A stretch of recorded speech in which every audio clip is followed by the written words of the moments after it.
Hello అండి, అందరికీ నమస్కారం. ఈరోజు నేను చికెన్ లివర్ అండ్ కందనకాయ ఫ్రై ఎలా తయారు చేసుకోవాలో చూపించబోతున్నాను. టేస్ట్ అయితే నెక్స్ట్ లెవెల్ ఉండిద్దండి. చిన్నపిల్లలు చాలా ఇష్టంగా తింటారు.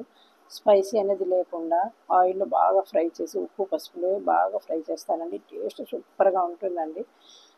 నేను ముందుగానే అర కేజీ కందనకాయలను లివర్ని తీసుకొని కొంచెం ఉప్పు వేసుకొని బాగా ఉడికించి పక్కన పెట్టుకున్నానండి.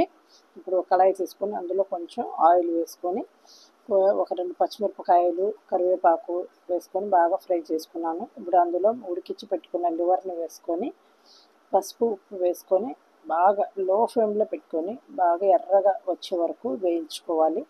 ఇలా ఆయిల్ అనేది బాగా పైకి తేలేలాగా ఇలా బాగా వేగిపోయిన తర్వాత ఇందులోనే మనం కచ్చా పచ్చగా దంచుకున్న ఒక 7-8 వెల్లుల్లిపాయలని వేసుకోవాలి. వేసుకుంటే టేస్ట్ చాలా బాగుంటుందండి. ఇప్పుడు ఆ వెల్లుల్లిపాయలు పచ్చివాసన పోయే వరకు నూనెలో బాగా వేయించుకోవాలి. ఆ వెల్లుల్లిపాయ ఫ్లేవర్ అనేది ఈ ముక్కలకి పడుతుందండి. లివర్ అండ్ కందనకాయ ముక్కలకి పడుతుంది. ఫ్లేవర్ అయితే సూపర్గా ఉంటుంది. టేస్ట్ కూడా నెక్స్ట్ లెవెల్ ఉంటుందండి. చిన్నపిల్లలు అయితే చాలా చాలా ఇష్టంగా హ్యాపీగా తింటారు. ఇలా అయితే ఒకసారి ట్రై చేయండి. మీకు నచ్చితే కనుక ఇలా ట్రై చేయండి. సూపర్గా ఉంటుందండి.